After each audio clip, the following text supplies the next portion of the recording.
வணக்கம். சில மெசேஜஸ் நம்மளை யோசிக்க வச்சிடும். நமக்கு ஒரு வேக்கப் கால் மாதிரி அமையும். அந்த மாதிரியான ஒரு மெசேஜ் தான் இது. என்னுடைய நண்பர் அனுப்பினது தான். கேளுங்க.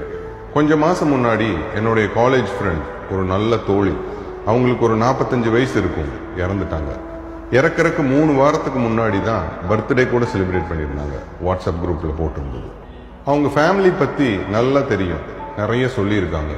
நான் இல்லாட்டி என் குடும்பத்தில் எதுவுமே நடக்காதுன்னு அடிக்கடி சொல்லுவாங்க. அவங்க ஹஸ்பண்டுக்கு ஆஃபீஸ் கொஞ்சம் தூரம், தனியாக ஒரு காஃபி கூட போட்டு குடிச்சுக்க தெரியாது. வயசான மாமனார் மாமியார், குழந்தைங்க, அவங்க படிப்பு, சொந்தக்காரங்க, டே டு டே லைஃப் அப்படின்னு எல்லாமே இவங்க தான் பார்த்துக்கிட்டாங்க.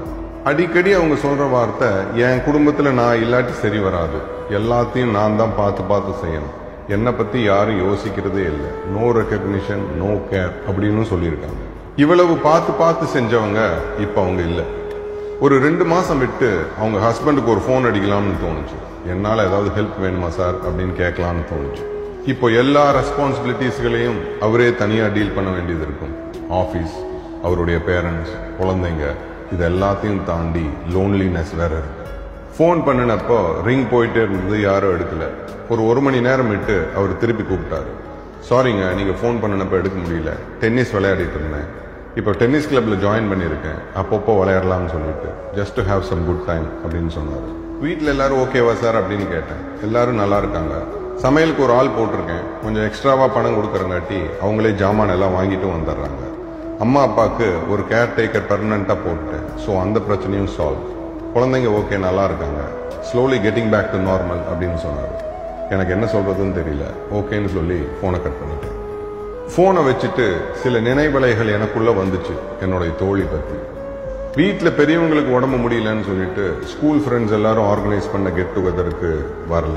வீட்டில் பில்டிங் ஒர்க் நடக்குதுன்னு சொல்லிட்டு அவங்களுக்கு க்ளோஸான கசினோட கல்யாணத்துக்கு கூட போகல. க்ளோஸ் ஃப்ரெண்ட்ஸ் வீட்டில் நடக்கிற ஃபங்க்ஷன்ஸ், பார்ட்டிஸ், இது எல்லாத்துக்கும் என்னுடைய குழந்தைகளுக்கு எக்ஸாம் இருக்குன்னு சொல்லி அதுக்கும் போகல. இருக்கும்போது நம்ம குடும்பத்திலேயாவது நம்மளை ரெக்கக்னைஸ் பண்ணுவாங்க, அப்ரிஷியேட் பண்ணுவாங்கன்னு நினைச்சாங்க. அதுவும் கிடைக்கல. என் குடும்பத்தில் எதுவுமே நடக்காது நான் இல்லாட்டின்னு சொல்லி பார்த்து செஞ்சவங்க, அவங்க இறந்து 2 மாசத்துல 2 பேரை வேலைக்கு போட்டு அவங்க வாழ்க்கையை நேர் பண்ணிட்டாங்க. நம்மள நிறைய பேர் இப்படித்தான், என் குடும்பத்தில் நான் இல்லாட்டி சரி வராது, எதுவுமே நடக்காது, இப்படி ஆயிரும் அப்படி ஆயிரும்னு நம்ம நிறைய நினைக்கலாம். அதெல்லாம் ஓகே தான். ஆனா நிதர்சனம் என்னன்னா, யார் இல்லாட்டியும் யார் இறந்தாலும் வாழ்க்கை நகரும். எல்லா துன்பங்களையும் நினைவில் வைத்திருப்பின் மனிதன் சோகம் தாங்காது, சரிந்து விடுவான் என்பதாலேயே மறதி அவனுக்கு இயல்பாயிருக்கு. சௌக்கியமான இந்த மறதி மனிதனை லேசாக்குகிறது, வளர வைக்கிறது. இந்த பதிவிலிருந்து நமக்கு கிடைக்கக்கூடிய மாரல், ஒரே வாழ்க்கை. அற்புதமான இந்த வாழ்க்கையில நாம வாழும் போதே நமக்கு பிடிச்ச விஷயங்களை சந்தோஷமா செஞ்சுக்கணும். நாம இறந்ததுக்கு அப்புறம் வாழ்க்கை இருக்குதா இல்லையான்னு யாருக்கும் தெரியாது.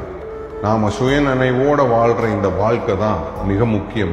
நண்பர்களோட பேசுங்க, சிரிச்சு சந்தோஷமா இருங்க, உங்களுக்கு பிடிச்ச இடத்துக்கு போங்க, உங்களுக்கு பிடிச்ச மாதிரி வாழுங்க.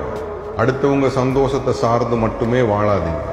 நாம எப்படி வாழ்ந்தோம், எவ்வளவு சந்தோஷமா இருந்தோம் அப்படிங்கிறதுல தான் நம்ம வாழ்க்கையே முழுமையடையும்.